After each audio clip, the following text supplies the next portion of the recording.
Okay, here we go. Ladies and gentlemen, Bam Margera in the flesh. Yeah, man. Dude, you've got the rad distinction of being the very first guest to have a third episode. Oh, yeah? Yeah, nobody's ever done 3 podcasts with us. Well, rock and roll, we have a lot to talk about because I basically was pronounced dead on Elvis's birthday, December 8th.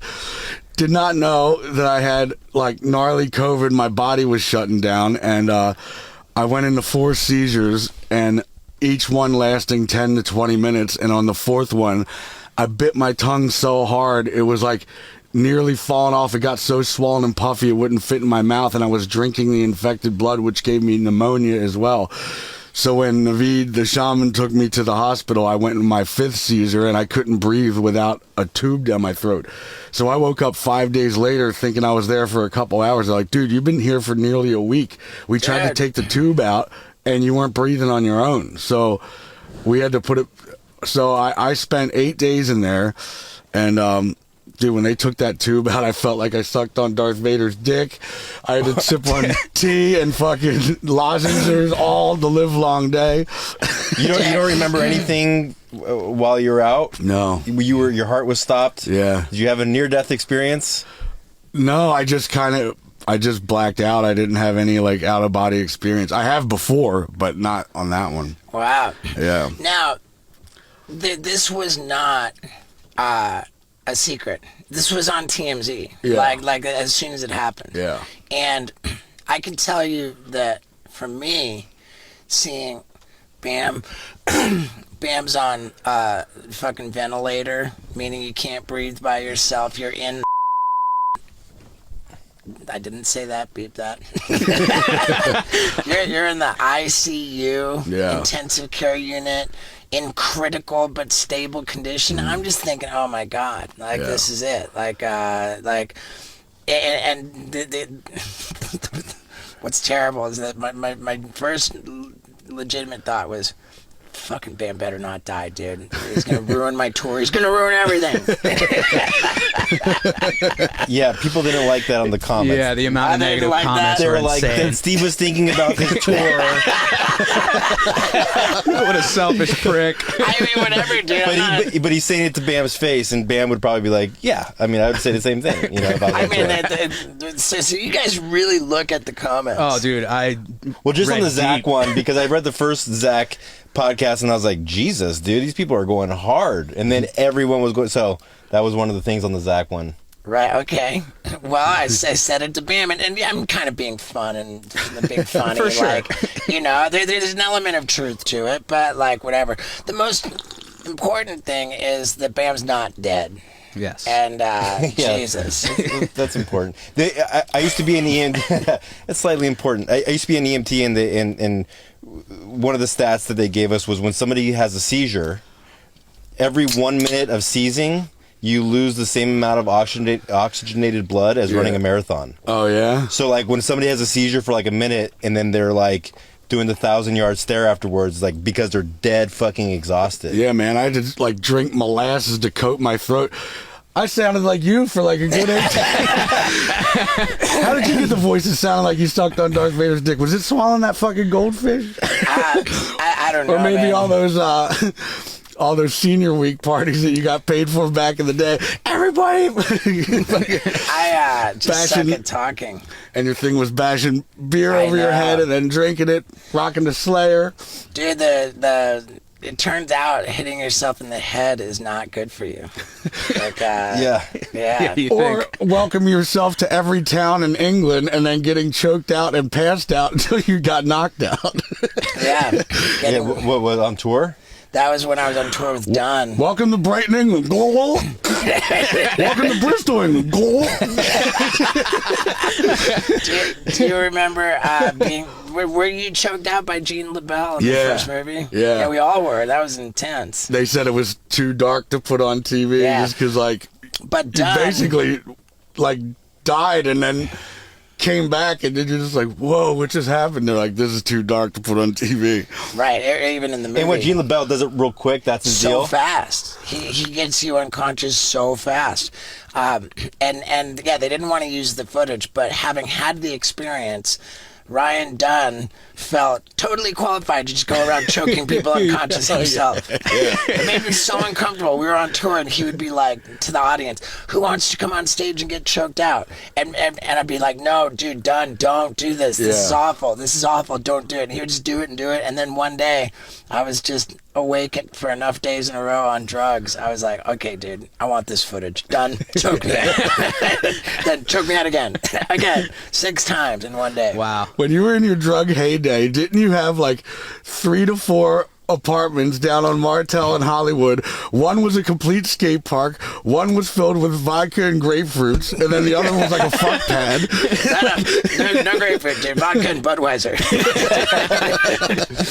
Yeah, I saw footage of you there one time when you were trying to sleep. But do you remember that footage? Yeah. And you were like, "Nah, dude, just let me go to bed." And like they're pulling your pants down. Yeah. Yeah, where we stripped you, Nick. I don't know if we ever did anything with that footage, man. We've got a lot of footage. We're gonna make a video of Steve-O and Bam's craziest moments together, like all time. That's gonna be epic. That's now, gonna be a banger. And speaking of posting footage, you posted footage of you in this can't breathe situation right before you went to the hospital. Yeah. And then I think you deleted it. Yeah, somebody made me delete it just because they thought that it was happening at that moment when it was like 8 days before. So I didn't know that somebody was filming it. I was like, you know what? This should just be documented in case there's going to be some kind of documentary in the future. Because I always get my phone stolen or whatever, and then I completely lose all the footage. And, like we said, they wouldn't let the Gene LaBelle shit on TV, but how come they could let my x-rayed little mini hard dick in February, my 2-inch hose be shown without an issue? Right. Yeah, it was when I broke my graphic. tailbone, I got an x-ray at the hospital. You could see my dick plain as day in the coldness of February, and they had no problem putting that out there. As long as it's an x-ray. So I think this might be a little bit controversial and exciting, that as we spoke about the last time we had you on the podcast, which was over Zoom, you were talking about how you don't have access to your official Bam Margera Instagram account, that you've got to send stuff to another person, and then they've got to like approve it, and then they'll post it. But perhaps because you were frustrated by that dynamic, you went ahead and opened up a new Instagram account. And it was because if I can't have access to my Instagram, then I can't follow my friends and see new skate tricks or see what anybody's up to. So I had to start a new one and just hit follow on everybody who I used to be following. Yeah. And then slowly I just started posting photos, and then people just started like catching wind that I have like another one as well. I think that this will get you a lot of followers on Instagram. And in the past with your Instagram, it's been like, oh boy, like Bam's on one, and you'd be like posting some, and there's been a little bit of that with the new Instagram account, but not a lot. And like my view on it is that, I think there's something really meaningful about knowing that it's coming directly from you. Yeah. Well, I just have an issue with Instagram because everybody who posts, it's always like, me and my friend at the beach having a blast, me having dinner with my pal having a blast. Everybody's having a blast. How come nobody posts like, this motherfucker cut me off and gave me a fender bender, I want to kick his fucking ass, Like, it's all just, everybody's just so happy all the time, and there's nothing bad at all. Yeah, I mean, a lot of people take that approach. I unapologetically take that approach because I just think it's like a tool for me to entertain people. Yeah. Like that's my deal. I drive all my different business, initiatives by entertaining people and using that entertainment to draw attention to. So it's like kind of just work for me. Yeah. But yeah, do we want to announce what this Instagram account is? It's just called Captain Cream Stain. Except the best part of it is that it's misspelled. It says, did you not know that? What does it say? It says caption cream stain. No, it doesn't. Yeah, I swear. No, you're not kidding. It's not Captain Cream Stain? No, it's not Captain Cream It's Stain. Caption Cream Stain. Yeah, it's Captain would be T-A-I-N, but it's T-I-A-N. Captain. Captain Cream Stain. Yeah, which is so Maybe much that's why it was even better. available. Everything's taken, everything. Yeah, wow. Dude, that is so classic. Dude, I'm really I did not enjoying know. Man. I'm really enjoying talking to you. Like, you are clearly in a good place, man. It's warming. Well, when I got out of treatment, I was like looking really forward to living near the shaman who was making me hike 5 a.m., 5 miles up a mountain, sometimes 8.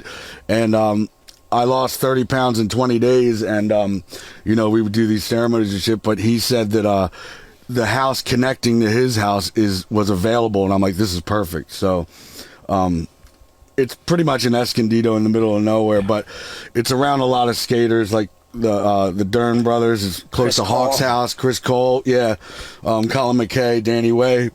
So, I could always visit them. And I actually haven't skated yet because I hyperextended my elbow with the bone sticking out. My arm is still crooked, and I broke my wrist for the 15th time. So I haven't been ready to skate yet. Was that the video that you posted where you broke it? Yeah, and it was just a 4-foot mini ramp, but some little shit ass waxed the half pipe coping like a fucking Eskimo iceberg. And of course, like an idiot, I don't practice and do a couple 50-50s or fakie rocks first. I just dropped in right to a pop, shove it, tail stall to revert. When I revert, it slipped out so bad I went and all my weight went on my elbow and it bent back the wrong way. And then of course my wrist got broken for the 15th time as well. So my wrist was in the shape of an S, and then the bone was sticking out of my hyperextended elbow as I'm trying to make it to the hospital. They had to give me propofol, the shit that killed Michael Jackson, to kill the pain. Was that in Florida? Yeah. I think that was on TMZ too. That's been a while since then. Yeah. And I mean, whatever, dude. Like, skateboarding, it's our love, but it's such a... Well, I also noticed that if you're any kind of overweight whatsoever, even if it's 5 to 10 pounds, I mean, picture trying to kickflip a pyramid that you could do first try holding 2 10-pound weights. It's going to take you 30 to 50 tries as you throw your board and get frustrated. So I don't want to begin doing that again until I'm up to par. The shaman said when he's done with me, because I committed to 90 days with him, he said, I'm going to look like a Greek statue. So I'm like, all right, then I'll be ready to skate. Cool, man. Because I don't want to be any kind of top-heavy off balance, which is what the doctor in treatment said. He said, if you're any kind of depressed, are you depressed? I'm like, if I am any kind of depressed, it's because I'm top heavy and I can't balance on a skateboard how I used to, and it's very frustrating. Then I'm eating salads in there and either staying the same or gaining weight, and I was like, that's it. Then I type in Zyprexa, Depakote, and all the other bullshit that I was on, and it all said #1 weight gaining pill. I'm like, Doc, why would you give me this? He's like, well, it's antidepressant. I'm like, but if I keep getting fatter, I'm going to be more depressed, you fucking EI head. Yeah. Yeah, I know. It doesn't make sense. It's the dumbest catch-22. Right. Well, it's antidepressant. Yeah, but if I keep getting fatter, I'm going to be more depressed. Right. So I don't want to take this. And if I don't comply, then I could potentially do another 90 days from not obeying you're the doctor's done with that, right? I'm done with it all. I'm not on anything now. Okay, so the have you seen any of this outrageous free BAM fucking? I've heard about it, but I've never watched any of it. Nope. Where is it? Is it on Reddit? Is it on the comments? Where do people? Where are you seeing it? Just if you Google it, I mean, I don't know. I don't even. I'm not even going to point anybody anywhere. But I told you what I said on the last episode of this podcast about how the misconception is that people were taking advantage of you, stripping of your rights so that they could help themselves to your money. But that did not fucking happen. Yeah. Well, I can't even tell you honestly what the truth is, because I hear different stories from everybody who I trust, to the point where I don't even know who to trust anymore. You know what I mean? All right. What's what's a conflicting account that you're not sure is true? Just the fact that, well, I mean, I don't know if I want to. we can evaluate it after. we're not trying to put anything out that you're not comfortable with, but I'm just interested to know what. Well, I was already on my way to treatment in Sierra Tucson, Arizona, and I decided to have one last hurrah because it was Memorial Day, and I was with Joe DeVito and my brother, and like it's going off the chart, you know. So they're like, "All right, one last night, and then you go in." So I went in. We had one night of fun. The next morning, I got offered to go on this like fun speedboat, and I was like, "I'm doing the speedboat before I go in." They're like, "Nope, you agreed to go in the morning," and I went on the speedboat. Somebody found out and Baker acted me, which means I had to pay $150,000 more, and I tried to get out of that in Arizona, so I went to Florida. And if you say anything wrong in Florida, such as, "Dude, this guy won't shut the fuck up, he's super annoying, I'm gonna kill myself if he doesn't shut up," "You're gonna kill yourself, hands behind your back." No, I'm just saying he's super annoying, I'm not really gonna do that. So is what I said was, I haven't seen my son in 200 days. If he's not on that airplane, I'm going to jump off a building. They're like, "Put your hands behind your back." I'm like, "For what?" They're like, "You're going to kill yourself." I'm like, "I have a movie called Jump Off a Building before Jackass, and I do just that in the pricker bushes and pools. I didn't kill myself in there. I'm just saying I miss my kid." Was that the TMZ footage of you at the airport?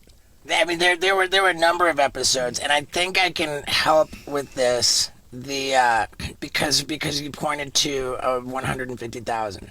Yeah. And that was not a Baker Act situation, as I understand it. What is a Baker Act? Baker Act is the same exact thing as 5150. Okay. And then there's also a Marchment Act, too, which is even worse, which I had the pleasure to experience. What is that? I Is that like a 5250? I think they're all equivalent. It's just what different states call it. Marchment Act would be Pennsylvania, and then Baker Act is Florida. 5150 is California.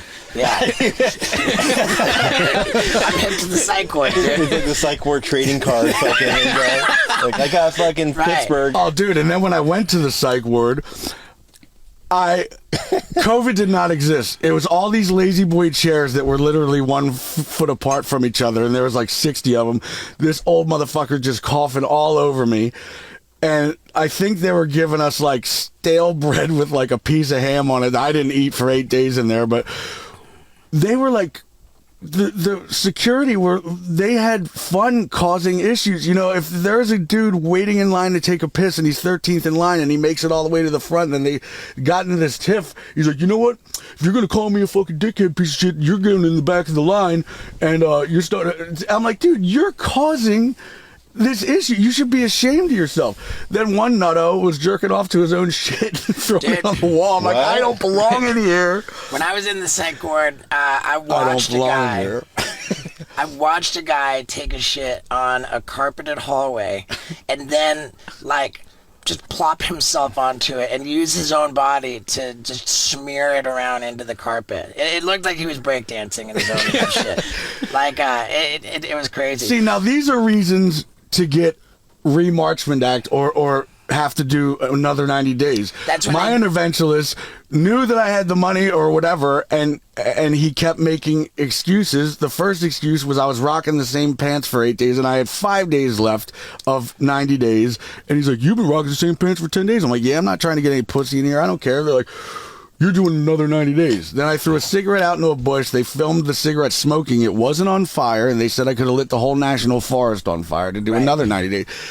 These aren't reasons to keep somebody in there. I had to do over a year and 3 months, I think, when I was only supposed to do 90. I think we can break this down. Again, the original Baker Act, whatever was going on, like, and again, I'm going to point to the 150,000 because I think we're talking about the same thing. The understanding I have was that when you were placed legally under a guardianship, there was the guardianship was essentially for the purposes of forcing you to go to treatment. Right. But treatment is not for free. Like, treatment costs a lot of money. So there was, I was told, an understanding between the guardian and your family, like specifically April and Phil, that they needed to come up, just in general, like everybody needed to come up with money to pay for you to go to rehab. And I believe the total of it all was like $660,000. Exactly. And but the first Lima, the 150 Guardian, paid for most of it. I don't know if it was for her own pocket or having people help. I don't know, but right. My mind is boggled from it all. The first 150 came from your family. Yeah.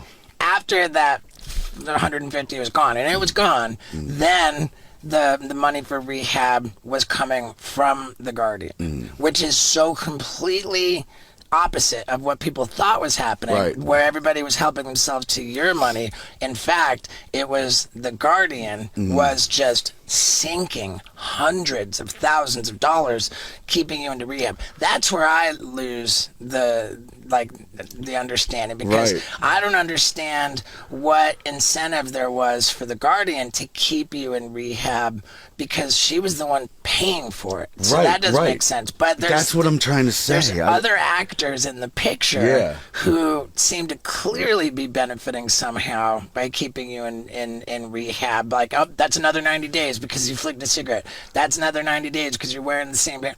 I don't know what the incentive was for those third-party actors, but clearly they weren't getting into your bank account either. So that's where I get confused. But it's what also confuses me is that treatment is supposed to get you like off drugs. So they're like, what's your issue? I'm like, well, my issue is alcohol and Adderall. I've been prescribed to that for 13 years. Okay, well, we're going to give you Vyvanse, propranolol, bupropion, like 13 different things that make you a zombie. I'm like, I'm on more drugs in here than I was on out in the street. I remember when I got sober, man. They called me Medicine Boy in my rehab, because like it looked like a bowl of cereal. It looked like Lucky Charms or some shit. Do you remember what you were on when you were in there? I remember Depakote being one of them. Me too. I was on that. Yeah. What does that do? I mean, like it would make me a zombie. Like I would be like in groups and I'd be like nodding off. But then there would be side effects of like, you know, so let's say Depakote might give you diarrhea. Now you have to take a pill to not give you diarrhea, but then the side effect of that pill is that you get headaches, and then you have to take another pill to get rid of the headache. So you're constantly just taking more and more shit to get rid of the side effects of whatever they're giving you. It's crazy. Who called you Medicine Boy? just the other like in the morning you would go in to like if you had any meds, you weren't allowed to have your own meds in rehab, so you would go into like the rehab office and like sign out like what your meds were. And so there would be like a line of people getting ready to take their meds, and the people in the line would see what I was taking in the morning, and they would be like, holy God, Medicine Boy. How do you know, like it was like a meal of I don't get it. You want breakfast? Like, no, I'm full, and dude, I put on all kinds of weight. Was it a long process getting off of all that? You know what? Like, you're supposed to really pay attention to, like, weaning off. Like, it was a combination of, like, legitimately just forgetting to take my meds. Once I got out of rehab and I was in sober living, then I took possession of all the meds, and it was me having to remember. And sometimes I wouldn't remember. Plus, I didn't fucking want to be on these For meds. sure. And when you're in there, you could slowly watch your friends or new people come in over time, them slowly or quickly gain weight. I had a roommate named Big Ben, and he was like over 500 pounds. And I was like, so how'd you get that way? Well, he's like, well, I've been here for over a year, and I came in at only like 310. I'm like, so you gained nearly 200 pounds in here? Motherfucker died in his sleep from a heart attack. Oh, really? While you were there? Yeah, he would just sleep all day, not make it to class, and then when he would wake up, he would smoke a bunch of cigarettes and then just eat like a full-blown, you know those Cracker Barrel, like, cheese bricks? Oh, yeah. He would just put that on like a hoagie roll and melt it in the fucking microwave and just house that son of a bitch. I'm like, dude, you're so unhealthy. But yeah, everybody in there, they all, like, just slowly gain weight. It's like, damn, I remember when you were here fucking 3 months ago, you were not 20 pounds heavier, you know? So, but I mean, I don't even know if I benefited or not. I do know that I was bouncing around rehabs and psych wards for 6 months, and then I went into just like a halfway house sober living, and that was the 6 month mark, and I just forgot to take meds. I didn't want to take meds. I just stopped cold turkey. and I got away with it. Did you have any side effects from that? From stopping? From just stopping I cold don't turkey? think so. No. I mean, I don't know. Yeah. When was Dancing with the Stars? That was right when I turned 1 year sober. So from 6 months to 1 year, I was just off the radar, man. Like, I put down the cameras. I just hunkered down and made. Was it like a mental health decision? Like, were you kind of like in a dark place, or were you just kind of focusing on stuff and happy? I just needed to focus on nothing but staying sober and recovery, and I knew that. Yeah. Dude, at one point I was on so many pills at once that my thing was I would wake up around 3 a.m., sleepwalk till I knocked myself out, like fainting or whatever, and an ambulance would come. They'd take me to the hospital, check my head, do an MRI CAT scan, realize that I'm A-okay. The very next night, same thing, same time, I'd knock myself out sleepwalk. I did this for a week straight, to the point where when I did it the 8th time, I fell down the stairs this time and I re-broke my elbow and wrist, which was already in the cast, and I told them that I really need an ambulance this time. They're like, every time we call an ambulance, they always give the MRI to let you know that you're A-okay, and they would send me the bill, which I found out later was $2,000 each time. So I was like, this time I really have to go. This shit is re-broken again. And that's when I hopped the wall and was running to the emergency room, and then this car of like skaters or whatever, or I don't know who they were, but they've recognized me. They're like, Bam, what the fuck you doing? I'm like, I'm running to the emergency room because I got a broken ass elbow. They're like, get in the car. I was like, dude, I can't believe in my car. Let us take you to the bar and have a shot. I'm like, dude, I haven't drank in a year and a half. And then they're like, come on, just one shot. I'm like, no, man, you got to take. They're like, we'll take you to the emergency room if you do one shot with it. I'm like, fine, let's do a shot. So I do one shot, which turns into 3 or 4 or whatever. But then I get my x-ray, thank God, because that was proof of. But anyway, the cops got me. They checked my breath. I had alcohol in it, which got me bake-racked again. I had to go to the fucking loony bin once again. Was this when you were in Florida? Like, you went to... There was like a sports bar, and then there was like a strip club, and then there was like just these weird... I don't want to like say like methy-looking people, but like... I met them that day. I don't know.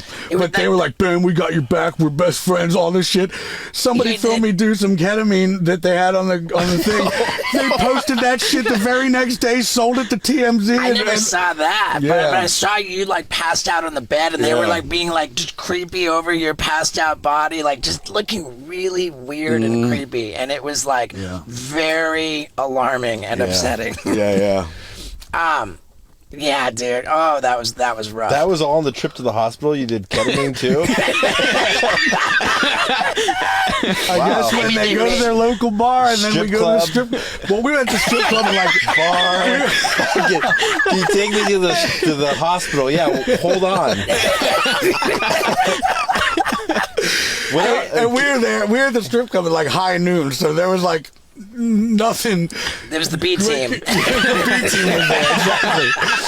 Yeah. You did ketamine at the strip club? No, when we went back to one of their houses before the hospital. Yeah. Wow. And the dude was living with his dad, who was like a preacher at a church, and he was just fed up that we were there at like midday, just still partying.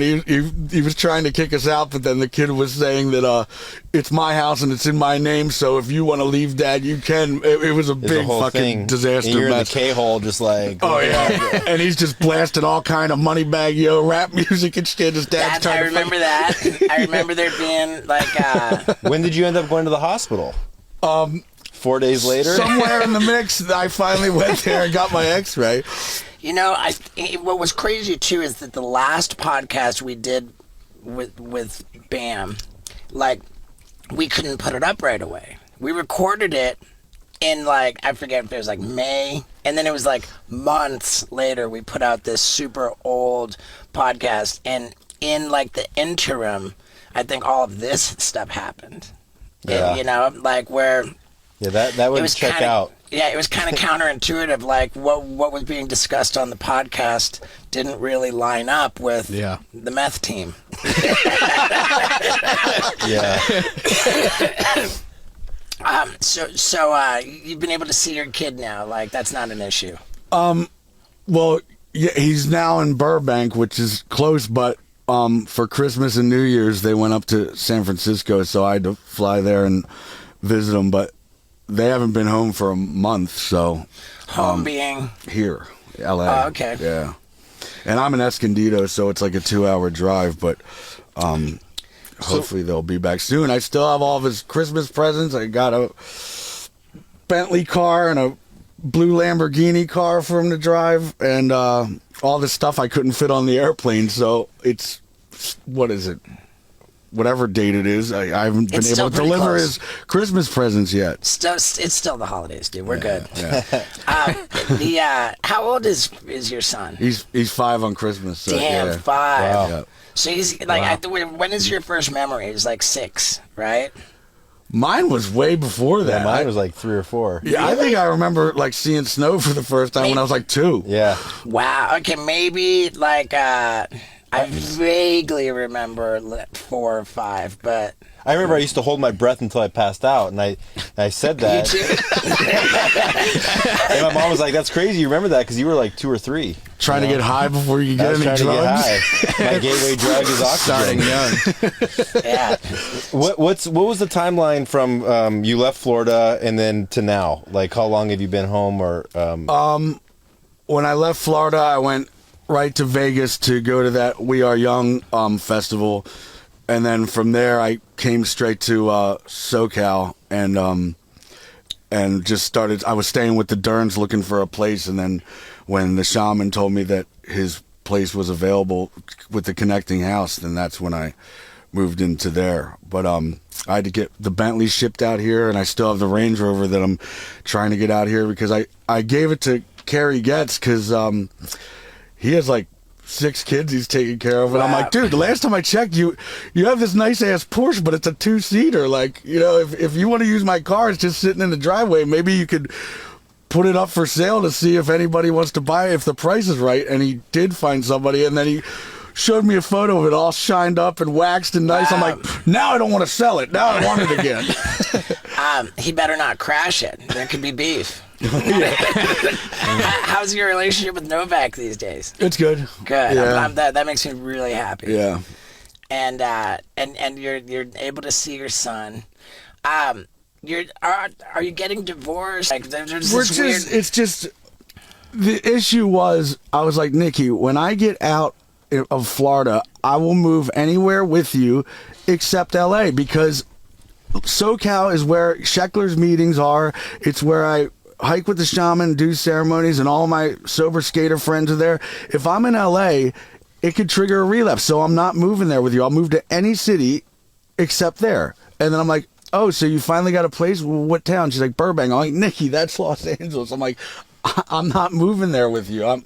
So we're just like, I don't know what you want to call it, but It was weird on TMZ. They said that the Nikki filed something custody related, Yeah. but not divorce. Right, Like she right. wants to be married, Yeah. but she wants like custody of your son. yeah, well, the thing that I'll always hear about, and she'll never let it go, is that when we got into this argument, which was basically about nothing, she has this thing where she answers questions with questions, and she talks in circles, and she beats around the bush. So this went on for 3 hours. Nikki, it would mean a lot to Danny Way if you come to his going away party because he's moving to Hawaii for good.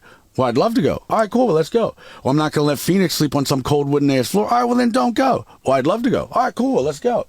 Well, I'm not going to let Phoenix sleep on some cold wooden ass floor. Then don't go. Well, I'd love to go. Well, then let's go. We did this shit for 3 hours till I punched out a mirror in front of Phoenix at the age of 3.5 or some shit and stormed off and went to the party without her.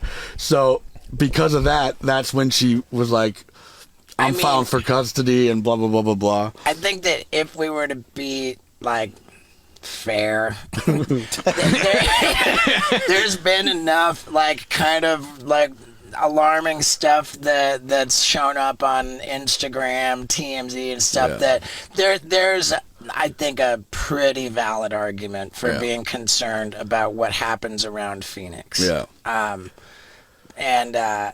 I mean, dude, and I feel for you so much, man. Yeah. Like, I want so much for you to just get good, Right. and have there be no. And when I was constantly living with him and her, I took advantage of that, you know, like I would want to go out elsewhere and hang out with friends and whatever. But now that I'm not living with him, all I want to do is play with him, watch cartoons with him, and, you know, spend quality time with him. And she always rubs it in my face like, well, you didn't want to do that when you had the ability to do. I'm like, yeah, but I had to do a year and a half of not seeing him in Florida, and I realized that he is everything to me, and that's all I want to do. Like, it's like, would you realize that how much time do you want me to do? If I did 10 years of treatment, that's still not good enough to you, apparently.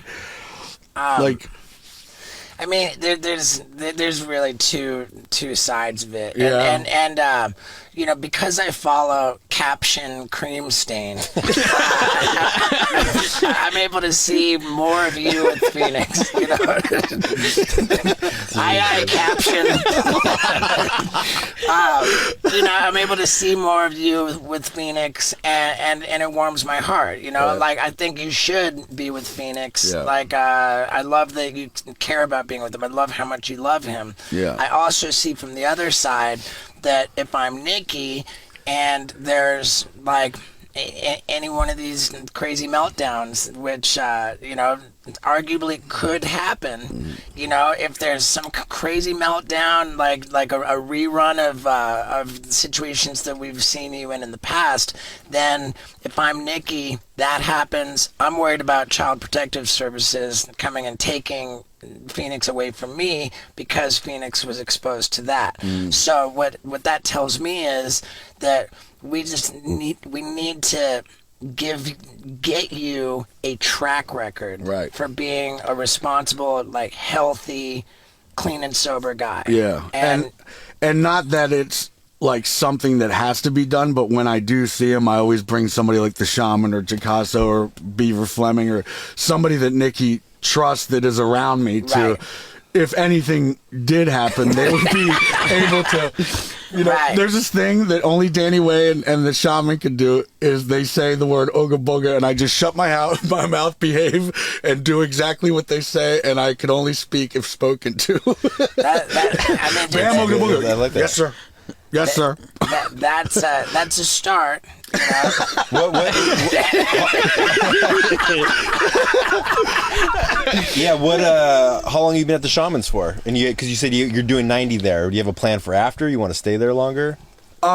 Possibility. I mean, the house is owned by his Iranian friend named Yahya, and he went and found a different place just because Naveed, the Shaman, said there's like a really important person coming that committed to 90 days, and the only way that this is going to work is if, dude, because you can't drive a mile down the street at 5 a.m., knock on the door. Like, timing is everything with him. When it's 5 o'clock, boom, boom, boom, it's time to hike, let's go. Yeah. So it would not work if we weren't living together. It just wouldn't.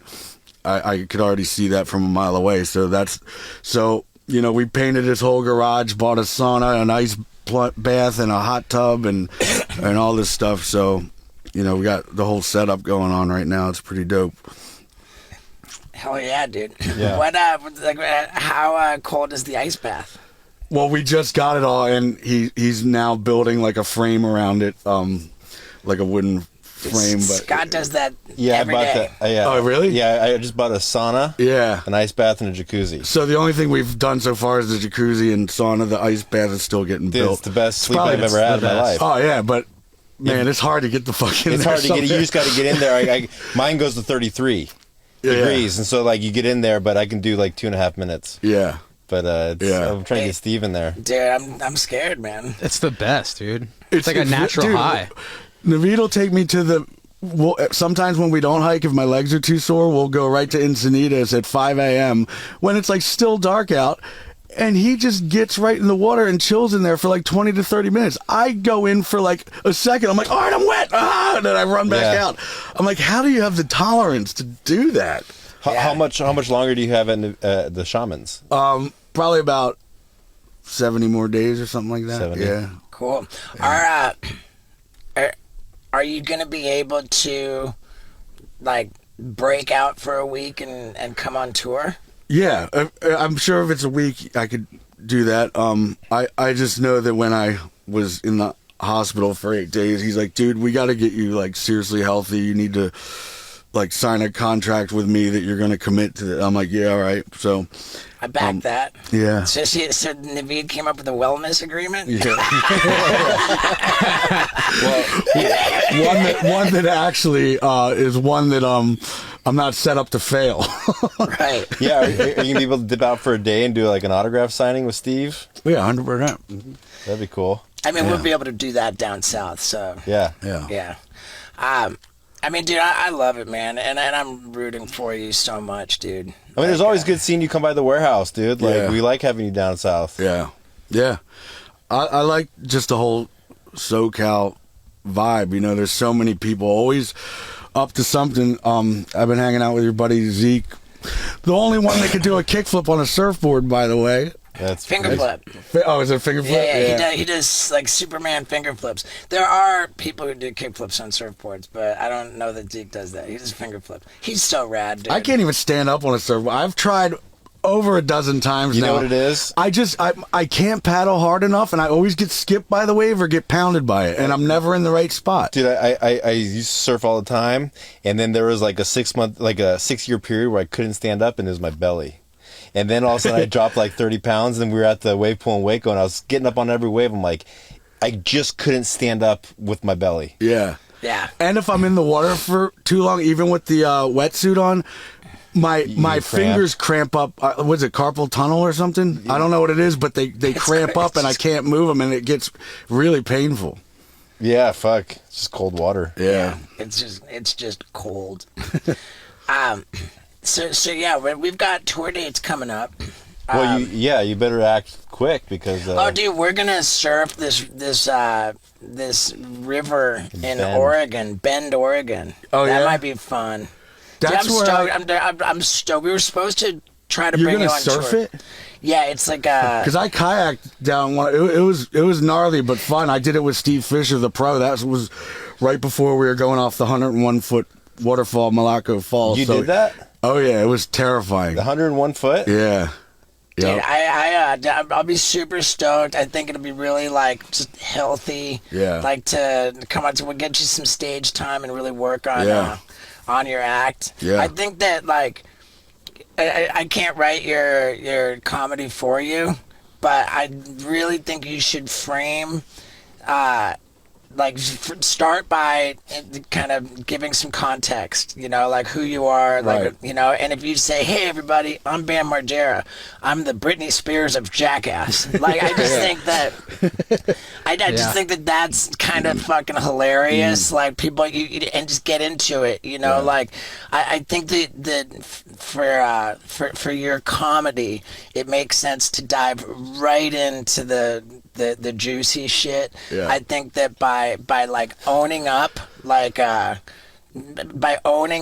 what a train wreck it turned into at times. What is funny is when she shaved her head and then had to get a guardian and was throwing the umbrella at the paparazzi. Yeah. I had an artist at my house saying, I'll paint you whatever on your garage door or in your skate park. I'm like, I want Britney Spears at her worst moment with the shaved head and the umbrella. So he painted this big, massive thing in the skate park of that. Only to find out that what comes around goes around, and karma bit me straight in the ass because the same fucking thing happened to me with the guardian and everything. And I'm like, man. Yeah, talk about your trip to the hospital. That's, you know. Well, I mean, which one? There's many of them. Right. The one where you did ketamine before you went. Yeah, well, I mean, dude, the psych ward, I visited you. We went to when you were in the psych ward. Yep. And I've been to the overwhelming majority of the rehabs that you were in to visit you there, too. And I've been to some, like, fancy ones and some, like, gnarly ones with some nutto people. I almost miss the nutto people because the fancy ones, there's nothing really to talk about and everybody behaves himself. Like, I almost miss my roommate, Kyle, who would just be like, the first thing he says to me is, Bam, you from Philadelphia? Yeah. You know Newark, Delaware? I'm like, yeah, it's 15 minutes from me.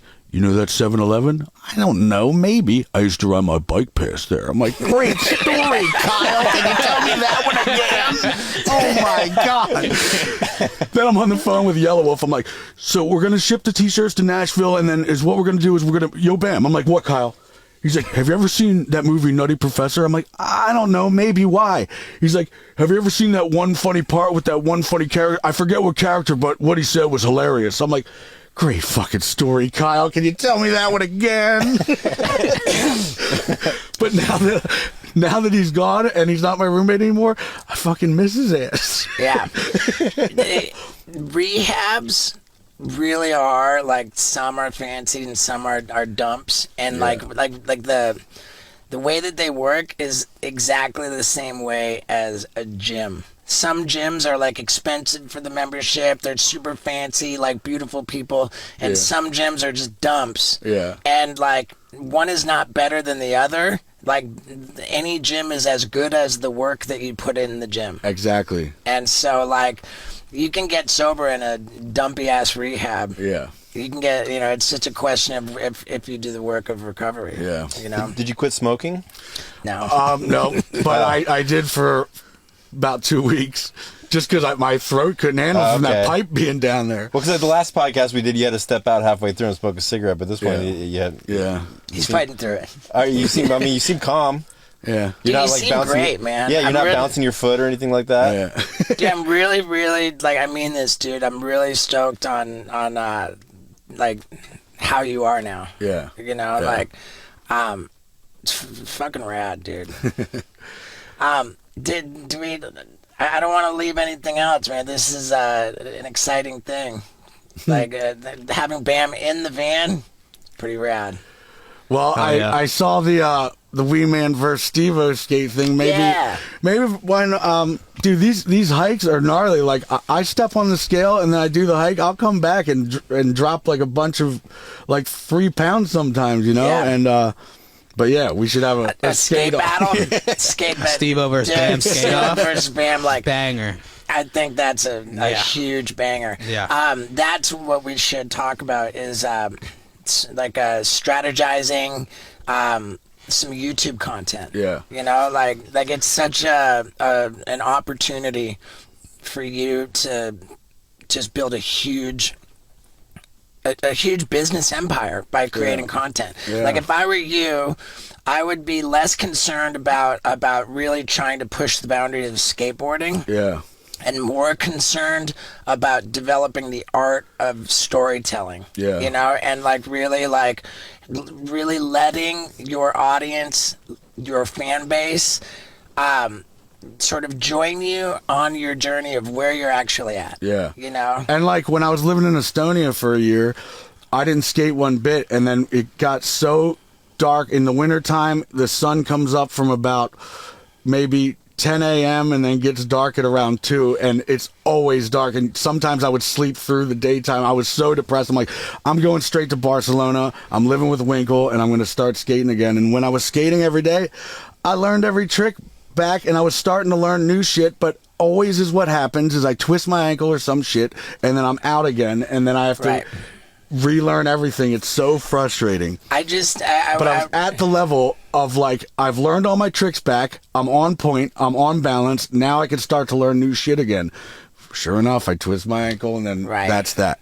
I would urge you to be very careful about tying your happiness, your self-esteem, like your mental health to your ability to skateboard. Yeah. Because being realistic, like, dude, we're old. Oh, dude, and slamming hard. I was just at the barracks yesterday. This motherfucker slammed so hard. He missed his whole board on the 12-stair rail. His feet landed on the rail, and he just went right to his face and chest. I would have been like, dude, I would have been out for a month from that. He just sat there for a minute like, oh, and then he got back up and started trying it again. I'm like, dude, if that was me, I would have been out for like Tony Hawk. He ripped his his femur. Yeah, he's been in a cane for months now. Yeah, he just had rehab surgery. But yeah, skateboarding's a young man's game. Yeah, and let's look at how much more you are than a skateboarder. Yeah. You're way more than a skateboarder. Like, you are a musician, dude. I cannot say enough about how epic your Eavesdroppers album was like that. I love it so much. Thanks. And you have an absolute music career. There's no question about that. You're a movie director. You're a music video director. Like when Jackass started, I was so just jealous of you. I was like, man, Bam has this charisma. He's got this personality that he can make a video. He can make. You were able to make footage completely hilarious, completely awesome, without having to really do anything. What happened was, when I was younger, anytime I would set a goal, even if it was a gnarly goal, it would always get accomplished before the deadline of what was in my head. I'm like, after a while, I'm looking at all these sports cars in the driveway, like 12 of them, and I'm like, I got to cover Transworld, got to cover Slap, got to cover Thrasher, got to cover... I have no more fucking goals. Wow. I'm just going to go to the college town in Westchester and just party my ass off. Until I just stopped caring. I got a tattoo called Professional Pile of Shit on my hand. And for a little while, my goal was for me to black out and have my friends tell me what I did that day. All right. And I thought it was funny until I was editing myself, thinking that I'm getting gold. I'm like, oh, I got gold last night. Yeah, I can't wait to edit it. I'm like, oh my God, I just told this dude the same story 4 times and he's so fed up with it. Yo, did I ever tell you the time when... Yeah, you did 3 times already, Bam. Well, let me tell you it again. Like, this is not gold footage. I need to stop. Right. I mean, dude, I know that inside of you is the most creative, capable, motivated, just completely rad artist. Like, you don't have to ride a skateboard like at a professional level to be successful in business, to be successful as a father. Like, both of us have decades of footage of stories to tell, of videos to make. And I just really, and dude, anything that I can do to help you to produce content, to just find like a rhythm in the way forward where you can be thriving. Like, I mean, dude, the potential you have to thrive in the digital world with the YouTube and with the rest of it, and to build businesses which all of the digital content drives, like, there's a million businesses that you could be starting. There's a million, like, videos you could be making, and I just want you to kill it, and I want to help you kill it, and I think that we could probably just wrap this up right now and go and draw on the whiteboard and figure out what the next move is. We'll rock and roll. Yeah, dude, I love you, brother. I love you too. Dude, you look good, man. Thanks. I don't know about you, but that left me feeling really good. I think that was by far the best Bam episode of the 3. And, I feel a lot better about that than the fact that our last week's episode, the first ever Wild Ride episode with no guest, which was super juicy, got age restricted on YouTube. Oof. Because when I was going on that gnarly rant about the death penalty, I might have overused the F word. Apparently I said the F word so many times in a short little space that you got to be 18 years or older signed into your YouTube account to consume it. So if you didn't see last week's episode, go ahead and click right here. Yeah, dude. Because, man, that one was killer, dude. It was killer. Yeah. And we'll see you next week. We got some crazy stuff coming up. Wild Ride's going to get real wild. Do it. Ladies and gentlemen, people of the universe, I bring to you the breakout star of 2024, Haley Welch, also known as the Hawk Tuah girl. Hi. Now, a lot of people would have jumped to the conclusion that given we are more than a month removed from the actual meme, that you would have run out of gas, that you would have come and gone, and we're learning very quickly that is not the case. That you've harnessed the opportunity that you've been bestowed with, and now we're checking in on your progress. Heck yeah. I'm still moving, don't worry. I love it, and I believe it. Your podcast is shockingly successful thus far. Yeah, when I first saw like the lineup on Apple Music, I almost shit myself. I was like, oh, okay, that's a little strange. I wasn't expecting that. The lineup meaning your ranking on the yeah. And do you have a specific category that your podcast is put in? I know that they do like comedy podcasts. It's kind of comedy, I'd say. Right, but I wonder what. Do you know which category that they had you ranked in? Johnny, it was comedy, wasn't it? It's comedy. Yeah, it is comedy. Comedy. See, which we just called off camera to your official manager, who is a very legitimate manager in every sense of the word. Yeah, he's pretty legit, I'd say.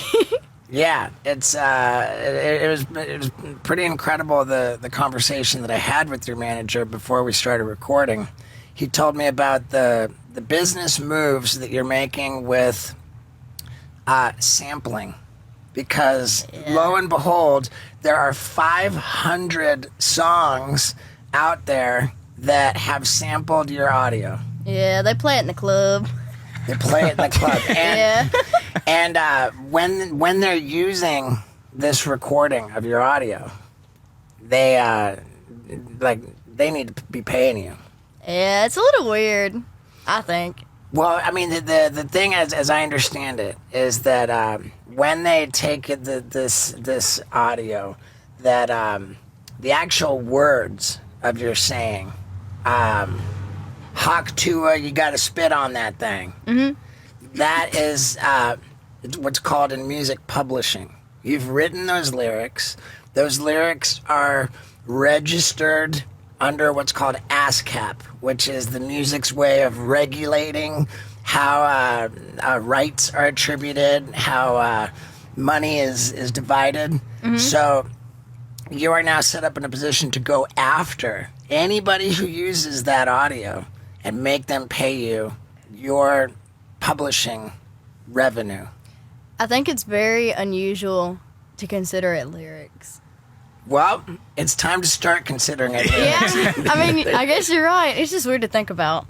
Is that like the same thing as when like some YouTuber plays a jackass clip on their YouTube channel and then they have that algorithm that searches the entire YouTube, and then Paramount gets paid for that? It is. And let me introduce you formally to Scott Randolph, my co-host. Hi, how you doing? Here. I'm good, how are you? We've got Skinny Vinny over there sitting on the bed, all comfy. Hi, Skinny Vinny. How you doing? Nice to meet you. And off camera, Isaac is the one bringing up stuff on the computer screen.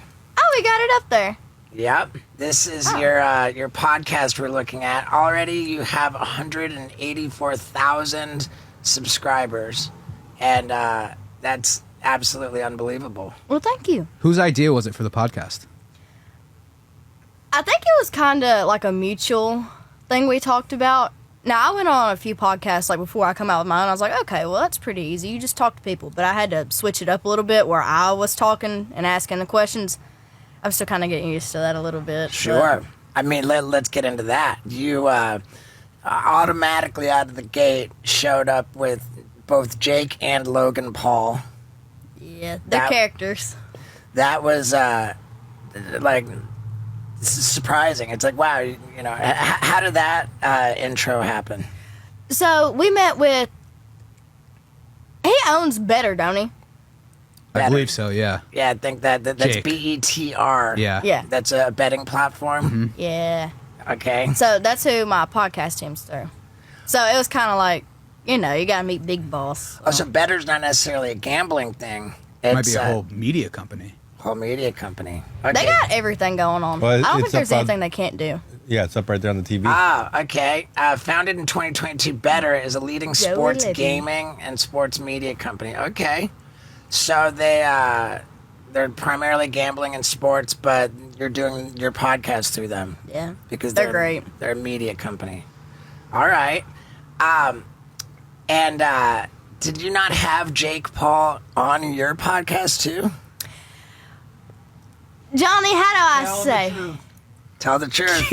Okay. He didn't do it. He didn't want to do it. So the first episode I done was with him, and it didn't go very well. Oh, wow. So we're in the means of remaking this episode, which it was my first time doing it. Okay. So Who was it that determined it didn't go well? I think everyone knew after we turned the cameras off. They're like, "What the fuck was that?" Because I was like, "What the fuck was that?" Wow. Okay. So I think that in that kind of a situation, always better if you're not feeling it, like don't put it out. There have been a bunch of episodes of this podcast that we were like, that was not it, and we didn't put them out. Yeah, we done Josh Richards. We done him twice too. The first episode, I don't know what it is talking to men. You're fine. You don't intimidate me or anything. We're vibing here. We got it going on. Good. But now Josh Richards, the first episode we done, that was awkward. And it was me. He had nothing to do with it. I was over here like this. Is it because he's a real piece of ass?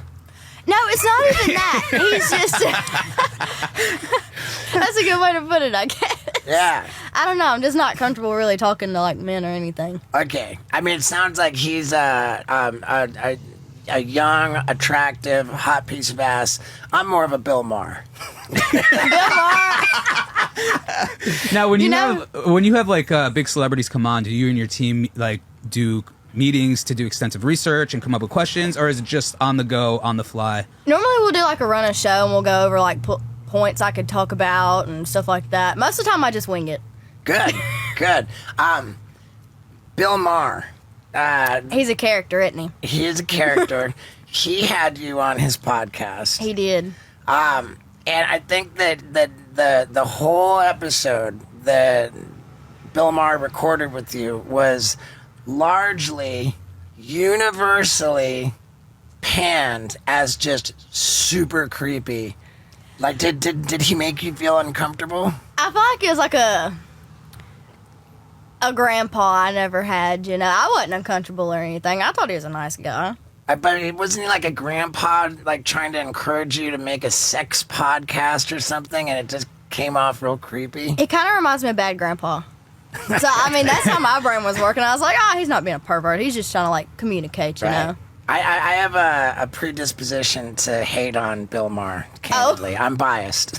Yeah, to say the least. Yeah, I'm very biased, and I think you handled that very, very well. Even though I got a history lecture. No. A history? A history lecture. You got a history lecture? Yeah, he was talking to me about history. Now, that's just... I feel like it's something everybody needs to know, but when people are talking to me about that, I'm like... Wow. Like, it just puts me to sleep. He bored you. I mean, a little bit, but some of the stuff he told me, I was like, oh, I didn't know that. Right, so, I mean, I guess I needed to learn it. Well, that's good. You've been on all kinds of huge podcasts. Yeah. What do we got? We got Bill Maher. Were you on Logan Paul's Impulsive? That'll be coming soon. Coming soon. That'll be coming soon. Wow, Nelk Boys. okay. I like Logan. He's a nice fella. Sure. Were you on the Nelk Boys? Yeah, done that. Dude, that's Was huge. it the Nelk Boys or was it just Steiny's podcast, Johnny? I thought I saw Bradley Martin in there too. Yeah. So. Not all of them were there that day. It was just Steiny and then Big Beefcake and then Big Beefcake. Sarah. Bradley Martin, okay. What was the poker tournament you did? That was fun. Yeah, what was that for? Was that for? Celebrity poker? I couldn't tell you any more of what's behind that, but I had a ball going. What, was if it you all? ever get invited to that, please go to it. It's fun. I'm not a gambler, and I don't even know how to play poker. Me neither. I think we are doing podcasts. Mark. He's got his own room, though, right? Yeah, Mark's got his own room, but we're Mark going to do Mark Cuban. Cuban. That's great. Yeah. We had him on, and God, I love that dude. I need you to tell me some stuff about him. I will absolutely give you the download on Mark Cuban. I've got a good pitch for him. I can't tell you yet. You're going to have to wait and see that. Okay. I remember talking to him about my hot sauce business. Oh, what'd he say? He was pretty pro the word butthole, right? Yeah, I don't think he. I mean, Because it'd be nice if he gave us $5 million out of his $2 billion to get a startup going, but you know, I don't think we had a pitch for him. So No, we should have though, like a Shark Tank. We never even gave him the opportunity to do that. Now we've got for your business setup. Not only are you gonna be setting yourself up to get money from everybody who's just helping themselves to your publishing. You're actually putting together a whole pack of samples for people, actually kind of preparing samples and making them available for people to use in songs, and that way they pay you in advance, and so that you don't have to go after them. That makes sense. Did I get that right? That makes sense. Yeah, good. And so you got the podcast, and it's crushing. We just looked at your numbers on YouTube. Oh, and thank you. You're doing very well, and you've only put out 7 episodes so far, right? I think I said 9. 9. How about that? You had Whitney Cummings. We love her. Have you had her? We had her. Yeah, we did.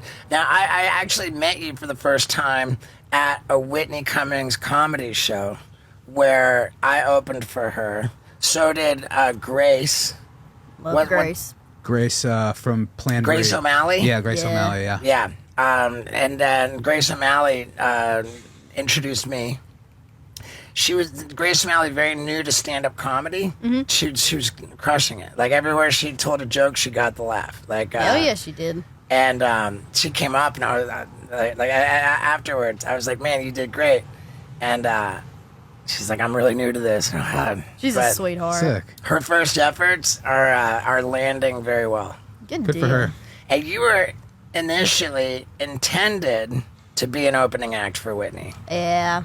And so the idea was that you were going to go out there and try stand-up comedy for maybe the first time. Yep. And did you get cold feet? And I'm a chicken. okay.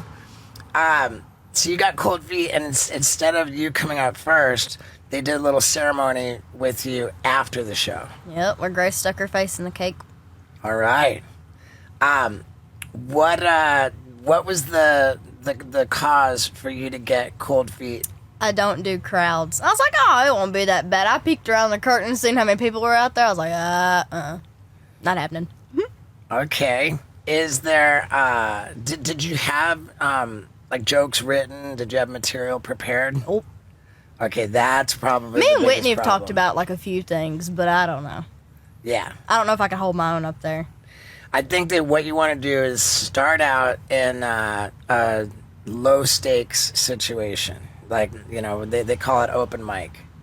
I've seen those. You wanna go to an open mic where the audience is other comedians who are practicing, and so like they're very low stakes, and you just kind of get your practice, you get your repetition in there, and so you know what you're doing, and then once you feel good about what you're doing, then you can put it in front of a larger audience. Hell yeah.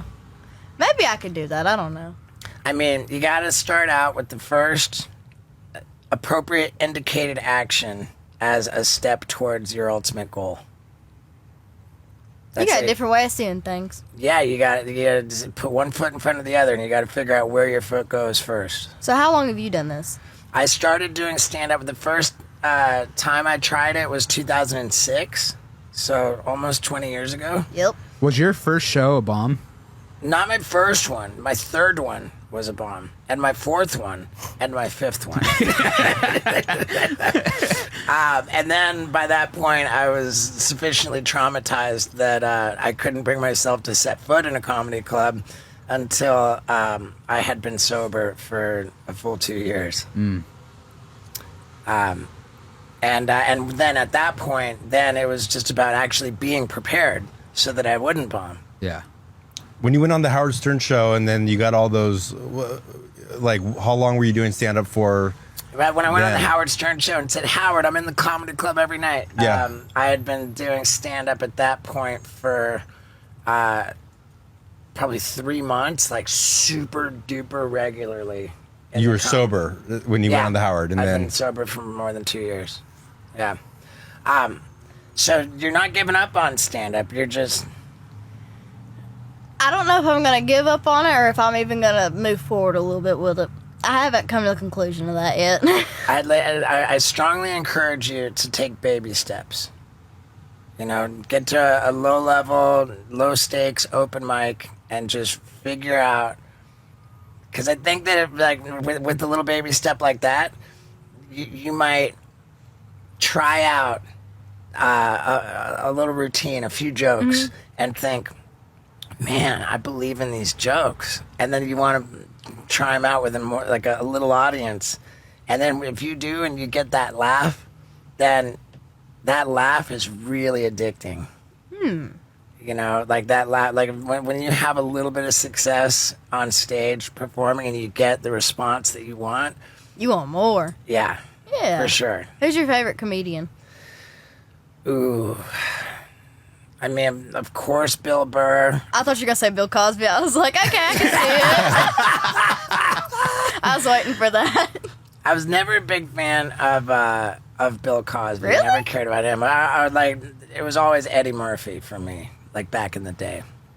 Jim Jeffries, I'm a huge fan of. And then like I've got a guy that I bring on tour who opens for me. I stole him from Andrew Santino, who's also a great comic. Zach Townsend, he's fantastic. Did you do the Bad Friends podcast? Who's that with? That's Bobby Lee and Andrew Santino. Actually, we're kind of a topic on there the other day. Yeah, I've seen this. Yeah. Okay, fill me in. So Bobby Lee thinks I said this, but it was actually my sweet little friend you met outside down there that said this, not me. Okay. So somebody photoshopped a picture of Kim Jong-un in a chair talking to me, and it wasn't real. And they showed it to Chelsea on a podcast. It was with Caitlin Bristow, wasn't it? And they showed Chelsea this picture. She was like, "Oh, Haley, when'd you have Bobby Lee on here?" And he assumes I said it. I didn't say it. Which podcast was your friend Chelsea on? She's on all of them. All of them. Oh, so she's a co-host. Oh, yeah. Sick. Okay, good. So, she's your co-host on your podcast, and it was on your podcast that She said this. Yep. she mistook. Yeah, Bobby Now was I'm talking taking about it on the last episode about See? friends. Do you see? There's no way Bobby Lee was mad about that. He assumed I said it, too. I didn't say it. What was Bobby's take on He it? wasn't too upset about it. He found it really funny. He did I find mean, it how funny. could you not? It's Yeah, hilarious. it's I mean, so he good. messaged me and said it's war, so Wow. Okay. I don't know what he means by that. He messaged you. How did he message you on Instagram, Instagram? which I think we've had this conversation 2 different times now that we're going to war. Oh, But- you and Bobby Lee have had that conversation. What was the other circumstance for war? I couldn't tell you. I asked that, and he didn't get back to me. So, Bobby, you watching this? When are we starting war? You didn't know who he was on the Wendy podcast. No, I didn't, did I? Oh, that's so right. so you didn't know who Bobby Lee was. That might be why he wanted to go to war to So begin with. that was what do you call it? The first shot fired. Yeah, and he took that Yeah. one to heart. Yes. Well, I mean, before all this happened, I was uncultured. I didn't know half of who anybody was. Like when I went to Bill Maher's house, did not have a clue who he was. I just I think winged it. that makes sense. Yeah. Did you know who I was before you came here? Now, I have a question. Have you ever heard that song that's like, yeah, bitch, yeah, call yeah. me Steve? Oh, is that about you? That is about me. I had that intrusive thought last night. I was like, I'm going to ask him that. Yep. That Well, was it is about me. you. Yeah. Hell yeah. So you've never heard of Jackass?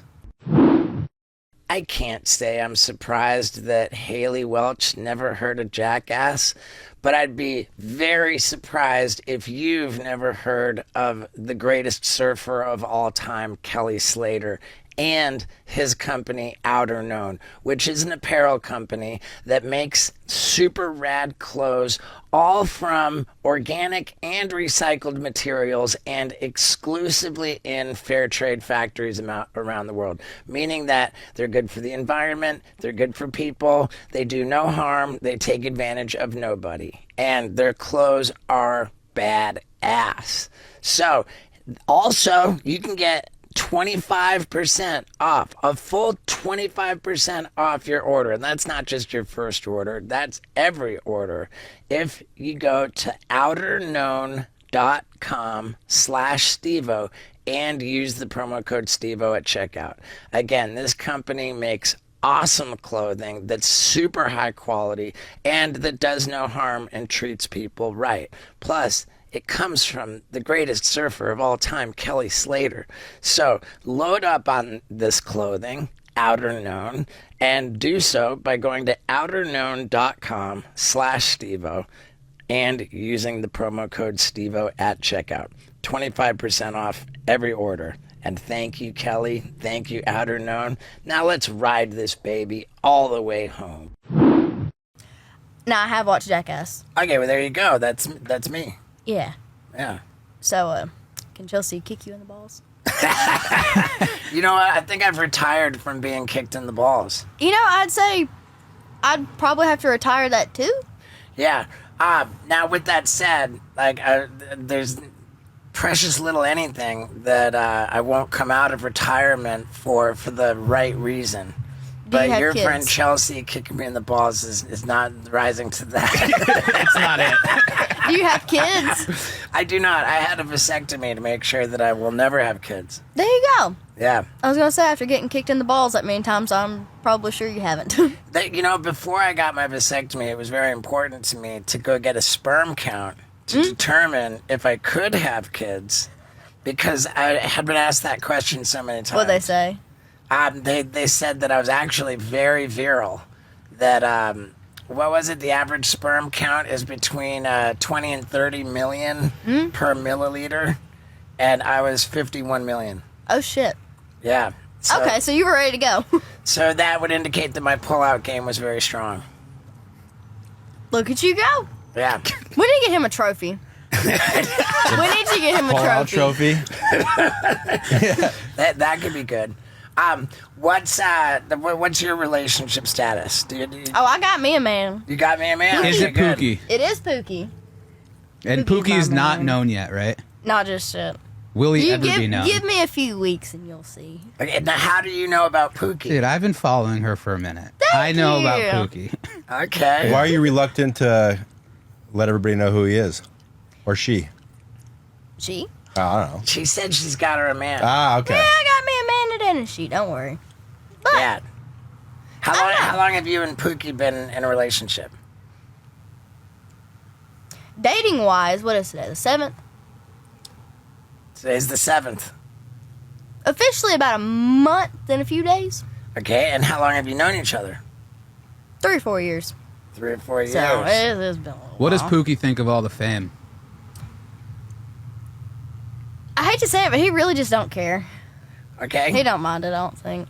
I don't think that that's something you should hate to say. I think there's integrity in that. For sure. Yeah. Yeah. And how old are you? You're like 20, 21. Yeah. Wow. That's insane. I'm a baby. That's absolutely insane. Like no school? Did you go to college? I did for a semester and I dropped out. There you go. Yeah. That's Same. that's about what I did. Yeah. So you dropped out. How long did you go? I actually made it through 1 year, but when I came back for the second year, I was not a sophomore. I was Oh. a second year freshman My best friend's like that, Yeah. actually. because I was unable to accumulate enough credits to become a sophomore.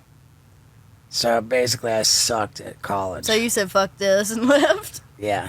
At first, I got kicked out of the dorms. And then I was like, now that I'm not allowed to be, like, in the dorms, Did you put ramen noodles in the microwave with no water? ramen noodle, what happens when you do that? It, like, catches on fire. Oh, it does? They gave us a nice long lecture in at my college about that. Wow. Now, Try I that. did worse shit than that. Yeah, I got down to some pretty proper vandalism and, climbing on the roofs of buildings. Wow, there's a picture of a kid who put the ramen noodles in with no water. He looks very guilty. He does look guilty. So we're not worried about college. Not right now. I don't know if I'd ever go back. Right. With doing stand-up, I think is a very good idea for you. I might get my toes wet or something. I don't know. I encourage it.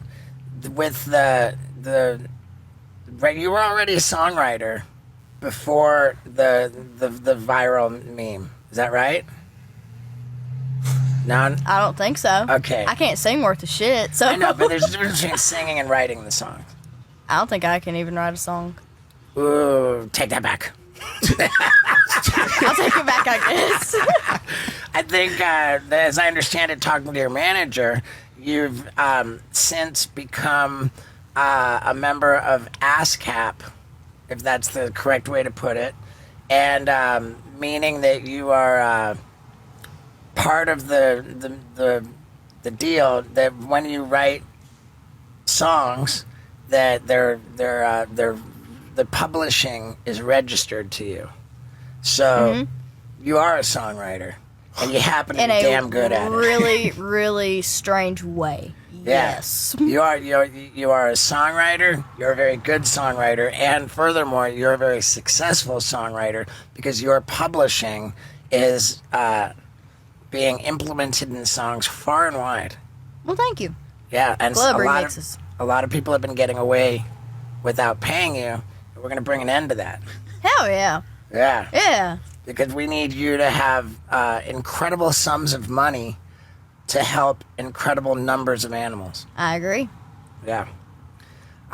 Okay. Talk to me about your merch. Which one? Which one? I like that. The Talk to a merch or then the other one I got? Okay, we got Out of my company. the Talk to a merch. I think it's cute. It's very. Are you 21? You have to click if you're 21 years or older to even see your merch page. What? There's Really? an age gate. There's an age gate.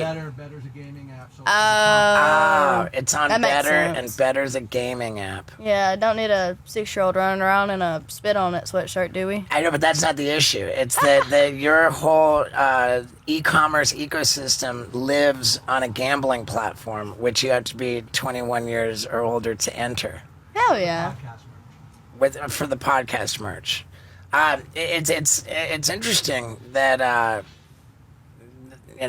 the way that Better operates, but talk to a merch.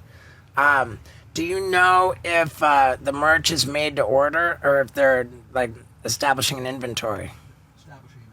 Establishing an inventory. So you've got your business being bet on. Are you a part of the creative design of the merch? I wish. They asked me if I liked everything, though. You have final say. Yeah. Yeah. So that means yes. You Sounds like are. yeah. Yeah. No merch is being made without your stamp of approval. Yeah. There you go. So you are a part of the. You are where the buck ends with you. Yeah, there you go. You're the boss. Yeah. Yep. It's weird saying that. Yep. Well, boss bitch. Yeah, boss bitch. And get there used you to go. it. Yeah. I need to make a hat that says that. Yep. Boss bitch. Now, there's Talk to a merch. We're looking at it. It looks great. Your manager confirms it's moving. It's very reasonably priced. Looking at proper hoodies for $45. They're very comfortable, too. Let me just tell you. I believe it. Now, what other kinds of merch?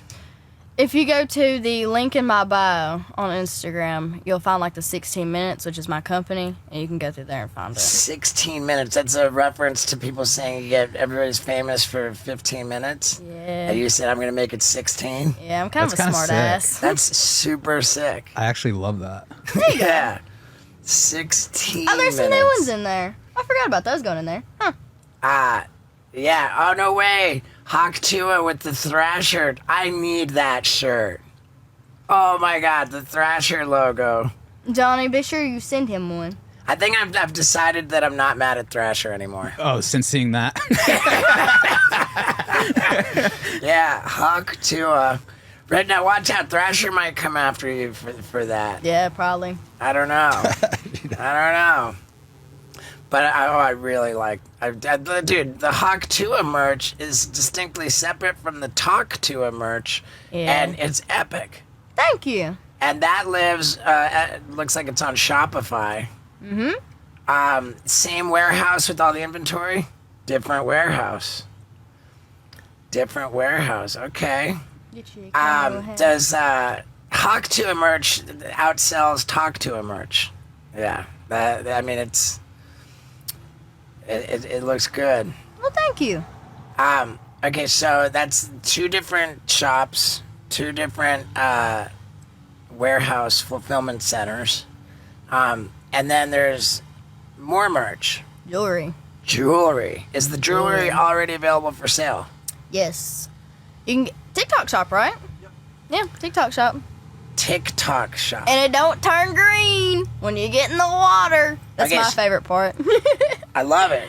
The necklace that you're wearing, that's your own jewelry. It's with Super Ordinary. It's like a collab, kinda. Okay. Does it have anything on the necklace itself that's branded? Does it? It's all part of the Haley Welch collection. The Yeah. Haley Welch collection. There you go. And what are the materials used for it? The metals. I'm sorry. The materials used for the Everything is jewelry. made in America. Everything's made in America. Is it gold plated? I don't know. There's so many different pieces in there. So many I got different gold pieces. and silver, I think.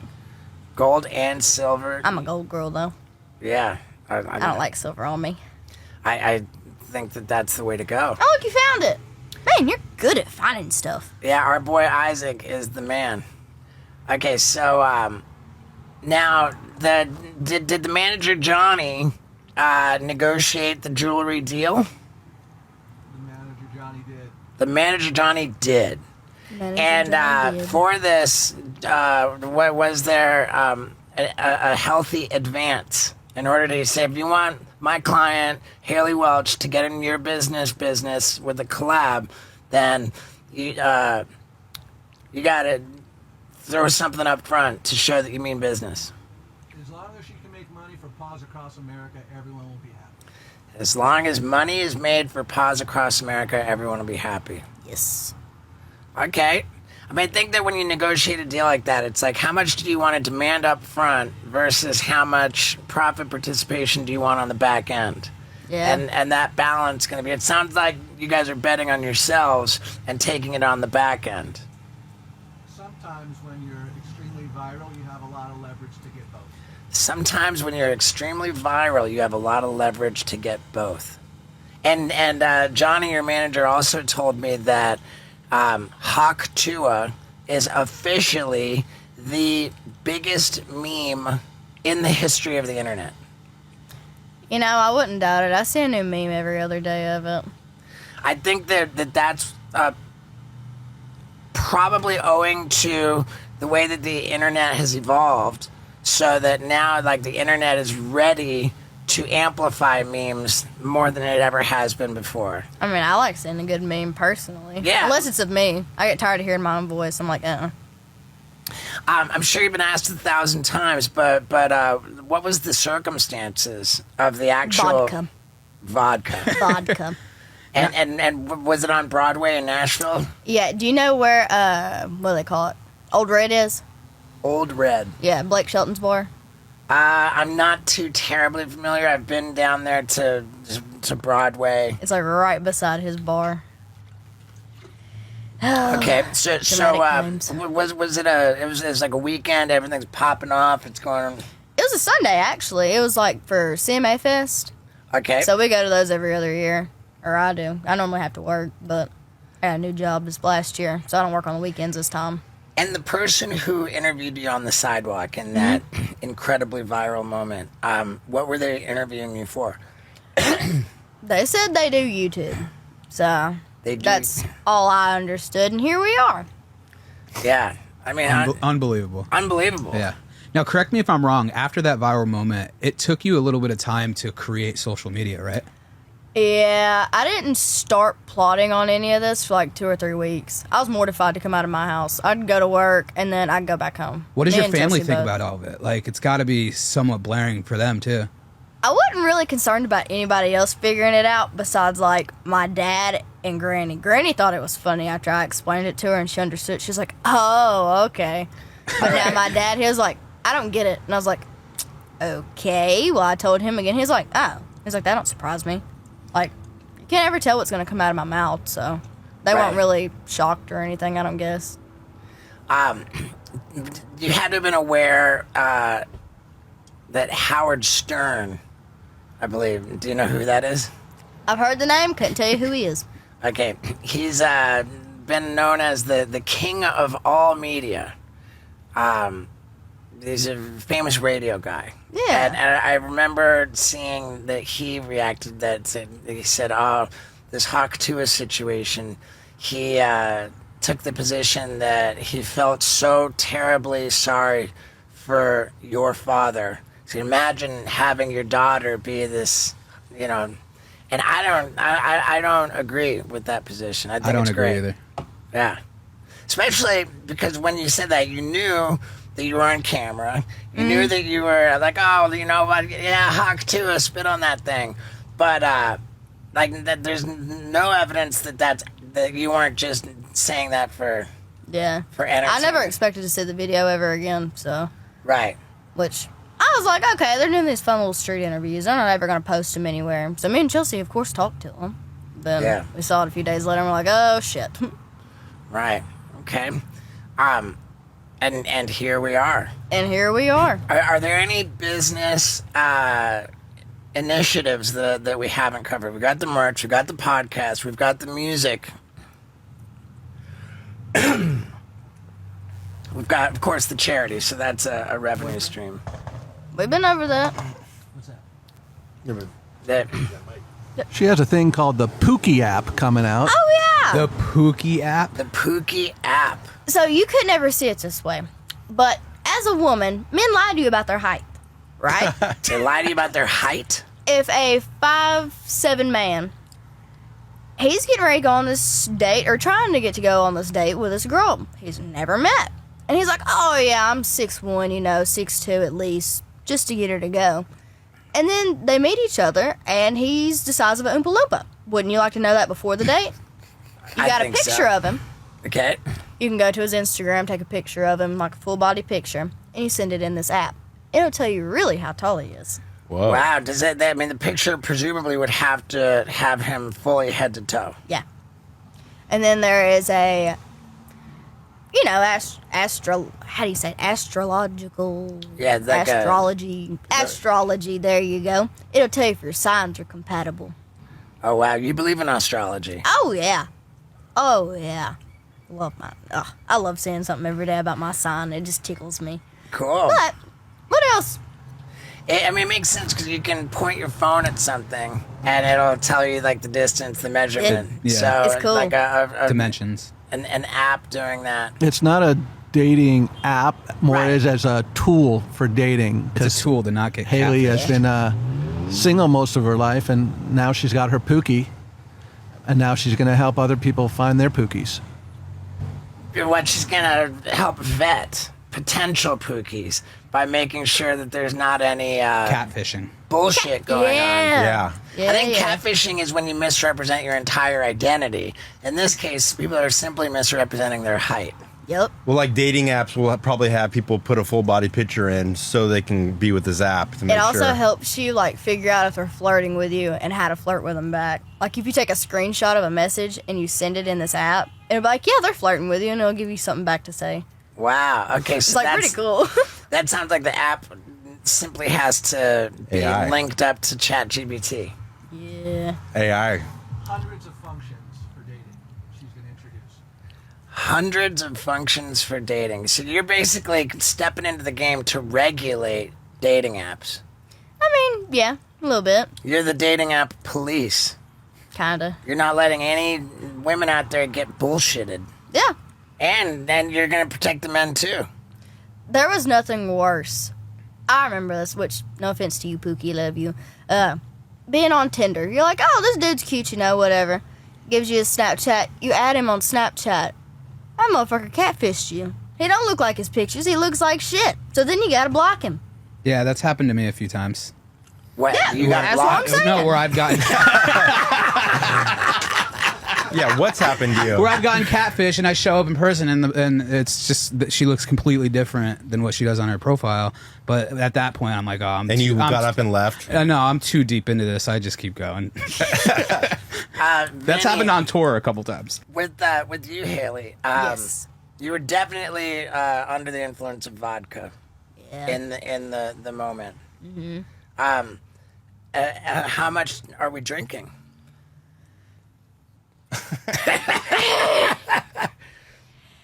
That's a good question to ask Chelsea. Okay. That's a good question for Chelsea. I mean, you're 21, so like Yeah. you're at an age where you're like, I'm not gonna say supposed to be drinking, but It's legal this time. well, right, and Yeah. you know, it's not you're not at an age where it's like, all right, like. Yeah. Kind of when you get into your 30s and you're super loaded all the time, it's like, okay, what's going on here? Yeah. But there's no concerns with Johnny, the manager. There's like alcohol, substances, no concerns. She lives with Granny. She lives with Granny. Granny would whoop my ass. Granny would whip your ass. Does Granny drink any vodka? No, I had a bottle of wine given to me as a gift, and I just stuck it in the fridge, and it sat there for a few weeks because, you know, I wasn't in the mood for it. She said, "Whose liquor's that?" I was like, "Liquor?" I said, "That's wine." I was like, "I mean, I haven't drunk it or anything." She was like, "Oh, okay." Then my dad asked the same thing. He was like, "Whose liquor's that?" I was like, "That's not liquor." So Granny and Dad don't drink at all. Well, see, my daddy used to a long time ago, but, you know, get mean off of it and everything else. So he don't drink anymore. He hadn't drunk in probably 20, 30 years. That's good. Yeah. Yeah, it's just so crazy. For me, it's been 16 years. 16? That's good. Yeah, not a drop of booze for 16 years. Hell yeah. Yeah, I'm super grateful for that. All right, now I think we've covered all of the business initiatives with the Pookie app. Is that in development? It's almost done. It will be launched very soon because there's going to be a hard launch of Pookie, I believe, pretty soon too. So A hard launch of Pookie, so we're gonna go public with what is it, Instagram official? have a podcast. All right, No, they're not getting his Instagram or nothing. Pookie has no Instagram. He does. Okay, He does. have you ever tagged him on your Instagram? Absolutely not. That opens the door for many bitches. Okay, I don't like that. all right. Yeah, it's keep the door for bitches closed. I agree. That's what I'm saying. Slam the door on the bitches. Yeah, yeah. Lock Keep their the toe in door. it. Yeah. How many Instagram followers are you up to? 2.6. 2.6 Pull it million followers. She's been up for around 2.5 months now. And in 2.5 months since you started the account, Oh, 2.7. 2.7. It went up one. Bless your heart, Haley Welch. It does not sit right with me how many I have. Like, that's not real. That's how I see that in my brain. I'm like, that shit's not real. There's no way. I mean, you know what? Like, there's nothing similar about your situation compared to the Island Boys. Who's the Island Boys? The Island Boys are these two brothers that had this very viral video of them in a swimming pool saying Island Boys. You know, Oh. like, and it was kind of like just like entertaining, not because it was really good. It was just entertaining because it was bad. I got one last question for you. Okay. How did it come to be that Post Malone gave you a tattoo of a dick on your forehead? We reached out to him when we were filming our last Jackass movie about him doing that for the Jackass movie, and right at the last hour, we called it off, and it fell through, and then years later, this year, I reached out again. I was like, hey, let's make that happen. And Aw. he was super down. He's a sweet guy, isn't he? Yeah, it was the second tattoo of a penis even that Post Malone gave me. He gave me this ghost with the boner. It's Yeah. a goner. Yeah, a goner. Yeah, a booner. Yeah, the Ghost Malone. And we gave each other that one. Oh, he's got one too? I gave him a Ghost Malone as well. Yeah, what a great guy. I think he's a sweetheart. I believe that it's arguably a toss-up between Post Malone and Jelly Roll, who's the genuinely most sweet and wonderful superstar. Now, I've met Jelly Roll, and he's a sweetheart. I'm dying to meet Bunny. And then, I think Post Malone's messaged me. He invited me out to a concert, which I couldn't make. So I messaged him, and I was like, hey, I'm sorry I couldn't make it. I just got home, whatever. And then he messaged me back. He's like, you know what? You keep doing what you're doing, girl. And I was like, yeah, he's a sweet guy. He's got to be. How about that? That's what I'm saying. And this is all going on in your DMs. So if somebody DMs you, you see it. Sometimes. That's because, like, when it lands in your message request, like the people with the most followers are going to be at the top. Mm-hmm. So you'll maybe look through all of them because there's so many. Yeah. But you'll see whoever lands at the top. If Post Malone messages you, that's number one position, and you're going to see it. Hell yeah, he's a sweet guy. For sure. And you also got messaged by Sugar Sean O'Malley, the fighter. Yeah, he's a character too. That's probably somebody I would love to have a good yap conversation with. He's somebody I'm a big fan of. I love Sugar Sean O'Malley. He's funny. And he had just had, if I understand, I saw his explanation of it. Yeah. He said that you were absolutely truthful. Yeah. That he called you within he Instagram He had called surgery. you. Yeah, he had surgery and he was under the influence of OxyContin. Yep. And recovering. And he might have called you like 5 times. He did. Did you ever end up speaking with him? Uh-uh. Did you message with him? Yeah, a little bit. It's just like friendly things though. I was like, what are you doing, Yeah. It's kind of funny. Yeah, I love Sugar Sean. I'm always rooting for him. I feel like he's a real nice dude. So we've got DMs from Post Malone, Sugar Sean O'Malley. Who else have we seen in the DM? I've had Sexy Red in there. I love that woman. Sexy Red. She's like, I need to get you out to a show. I was like, well, tell me when. Love her. Sexy Red. Yes. I know the tour promoter rep that works her shows, and they had Travis Scott join her tour for like just a couple shows. I bet that was bomb. And didn't they end up like with some problem? Like the production for the show like got too big and they had to actually cancel dates. Oh shit. Was that Sexy Red? No, that was Rod Wave. Rod Wave. That's another one I'd die to see. Rod Wave? Yes. Well, I think Big fan of him. we can arrange that for you. I think we could certainly arrange Rod Wave for you. We have it in. Are you pulling my leg? Okay, well, I'm going to get up and do a cartwheel after this. All right. How's Moon Pie treating you? Pretty warm. Like, I brought my blanket just to be prepared, but I don't need it. Yeah. That's 2 for 2. Yeah. Guess that she's fell asleep on. Yeah. Dude, that's just the thing. How many animals do you have? Let's see. I just got a puppy a few weeks ago. He's a, what do you call him? Great Dane. Okay.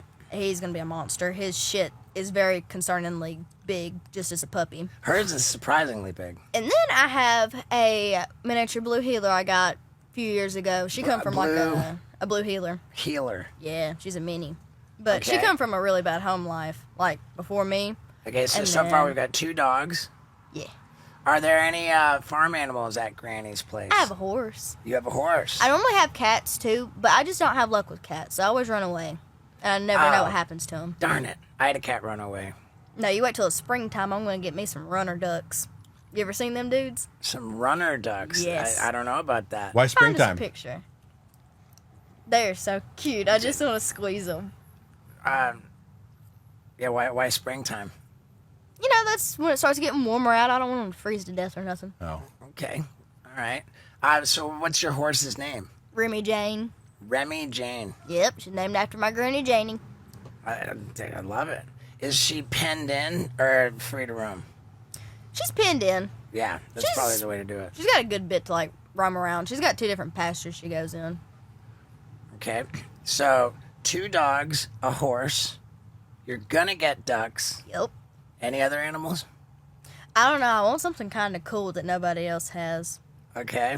I'm still kindly thinking on it. I don't know that you're gonna get anything that nobody else has if it's something that it's a good idea to have. Like Those are cute. I have looked at those. Kangaroo. I don't. Didn't some guy want to give you a kangaroo? I don't remember wish. anybody wanting to give me a kangaroo. Am I missing something? No. I understand that donkeys are super effective at warding off coyotes, which could pose a threat to your dogs or small farm animals. I'd love to have me a little donkey. A little spotted one, though. Yeah, we're gonna need a donkey. We're definitely gonna get some cows.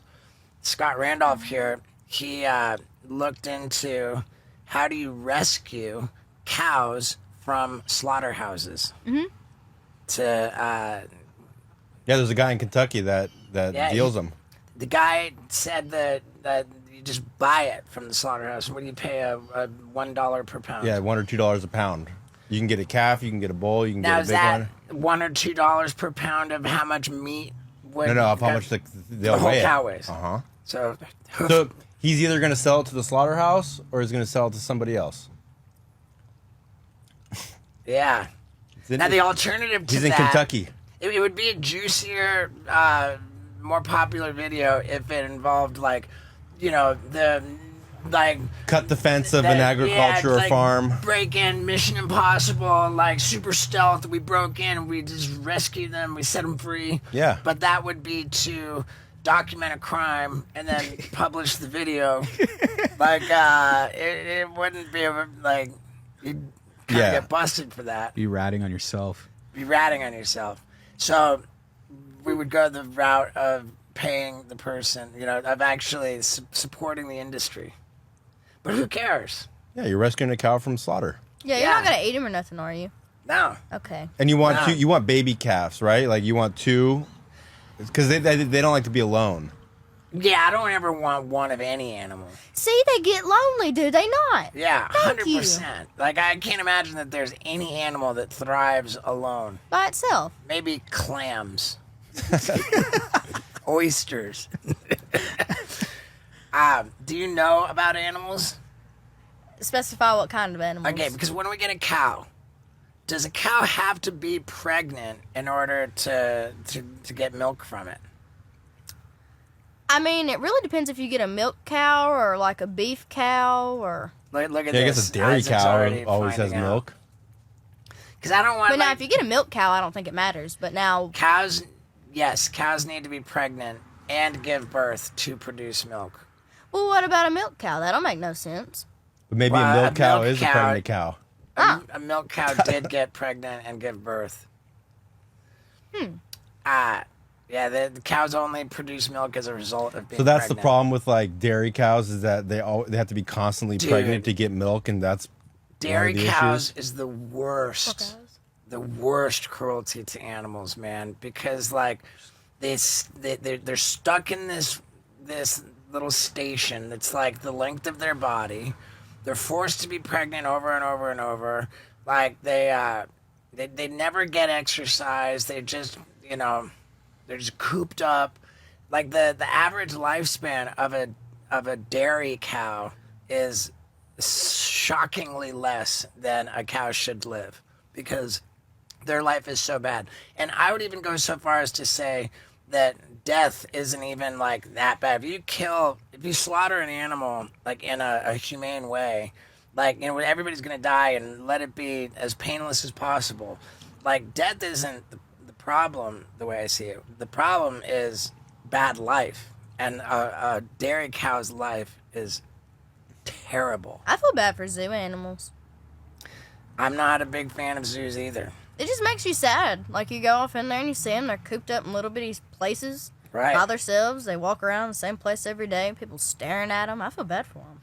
And I think that if we do make a video where we rescue a cow from a slaughterhouse, that we'll be able to demonstrate like that a cow is like a very highly intelligent, loving, like, creature with feelings, you know, and that we can cultivate and spread compassion for animals. I tell you what, you tell me when you do that, and I'll go and buy one too.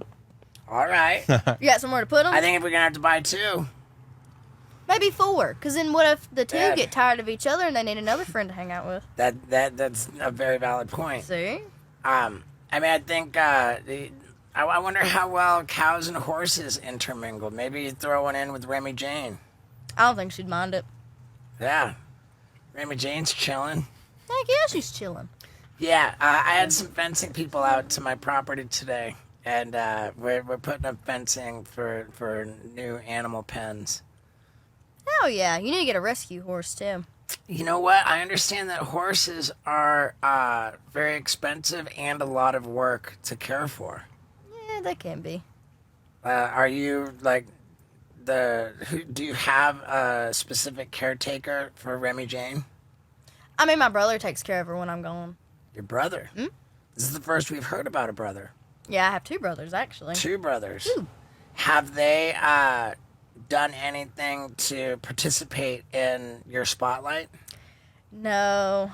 One, he's real antsy. The middle one, he's kind of antsy. And then the oldest one, he works like every day of the week. So we barely ever see him. But he's still there, you know. Okay. And how do they feel about everything that's going on? They thought it was funny. They thought it was everything. Yeah. I mean, you'd They're have not to be surprised. you'd have to be an idiot to not see that it's funny. And you'd have to be an idiot to not see that it's a legitimate, viable opportunity. Like, you're the breakout star of 2024. Well, thank you. Like, you're, you know, like, it's like a Cinderella story.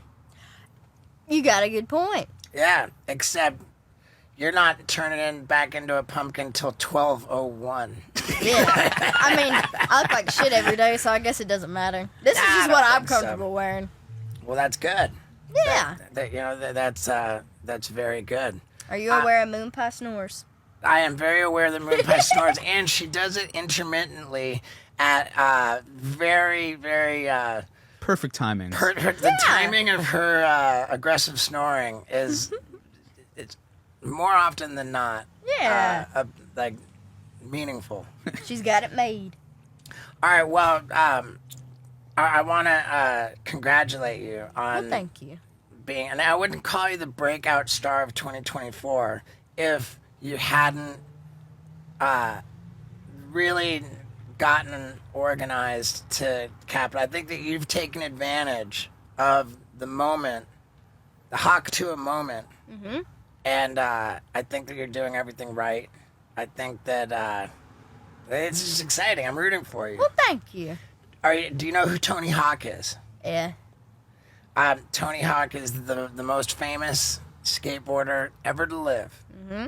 And he named a trick after you. What?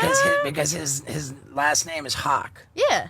So he named a trick called the Hawk Tuah. Now It's he's gonna 100% true. he's gonna have to pay her now. He named, the manager's pissed. We'll let him slide.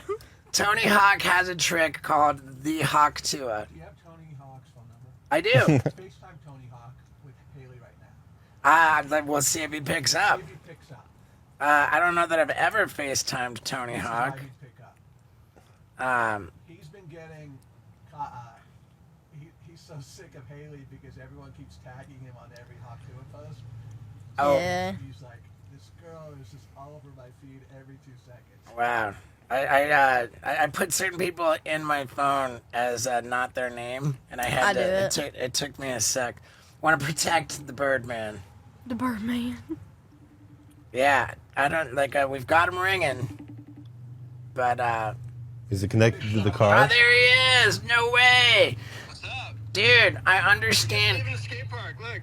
Yeah, with Kevin Staub. Yeah. Dude, stop. You know I had your model in 1989. No way.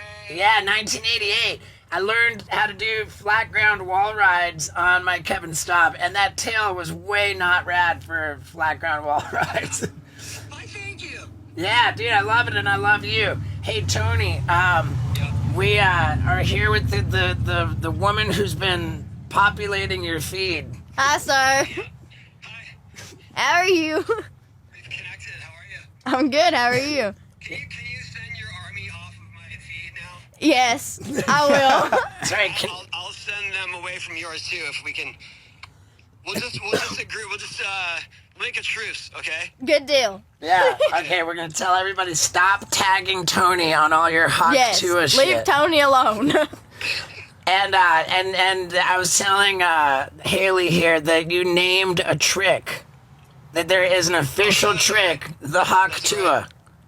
That's right. Yeah. That is cool. And the manager's coming after you for money for it. You know what? If I could make money on tricks, I would. That'd be a whole new business model. Dude, I love it. Dude, you're a mensch for picking up. Dude, thank you so much. Love to you. Love to Staub. Love to the whole family. Right on, Tony. Bye. Haley, Bye. everything. Congrats. Thank you. That was epic. Yeah, super rad. Kevin Staub too, man. I'm a Holy big shit. fan. Dude, he broke his femur too. And they just get left the skate park. 2 guys snapped their femurs. That's like the most gnarly injury. And yeah, they're both skating. So epic. Dude, I'm telling you, man, like what it means to be old. When they say, "Oh, 30's the new 20's," like, dude, boundaries are getting pushed. Yeah. Yep. But still, with Haley here, I'm a creepy old man. No, you're not. We got away with doing this without being too creepy, right? For sure. Now, sure. maybe if you didn't have the dick tattoo on your forehead, maybe I'd think so. But that, I know you're a homie when I see that. Okay, good. Good. I'm proud to say that having a dick tattooed on my forehead has really not changed my I was life like, yeah, much he's at cool. all. Cool. All right. Well, I think we've talked about your business. We've talked about your relationships. We've talked about your family. We've talked about your love of animals. I think everybody just needs to get on board. Good deal. Get on Thank board. you. Listen to the Talk to a podcast. Rescue an Buy animal. the Talk to a merch. Buy the Hawk to a merch. Rescue an animal. Wear the jewelry. And love your grannies. Yeah, and love your grannies. There you go. All right, this has been absolutely wonderful. I knew it would be. I'm rooting for you and Well, everything. Thank you for having me. Yeah, for sure. And I'm in Tennessee too. If you ever hurting for a podcast guest. Okay. Hey, that's a good idea. Yeah, I mean I'm not. I don't know if I'm of the caliber of guests that you're getting. Oh yeah. But maybe at some point I can pull you out of a jam because that's what Sounds happens good. with podcasts. You Yeah. got to get guests. All right, thank you, Haley. Thank you. So there you go. I will leave it to you to tell me what you think if Haley Welch a year from now is going to be crushing it. I don't know the answer to that myself, but I do know that I am impressed by how well she's doing thus far. And I really liked her manager. That guy, Johnny, was cool as hell. And I also really like the new podcast, RV. Those of you watching on YouTube, you'll notice that here on the tour bus, there's a brand new sign. I'm actually going to switch it out. So this wooden sign will be in the new RV, and the tour bus sign will be restored to the tour bus. I mean, it's just exciting. 3 different mobile studios, 3 different signs, and 2 huge nights of fighting this weekend. Wow, man. What a killer time it is to be alive. I love you. Thank you for sticking around. Yeah, dude.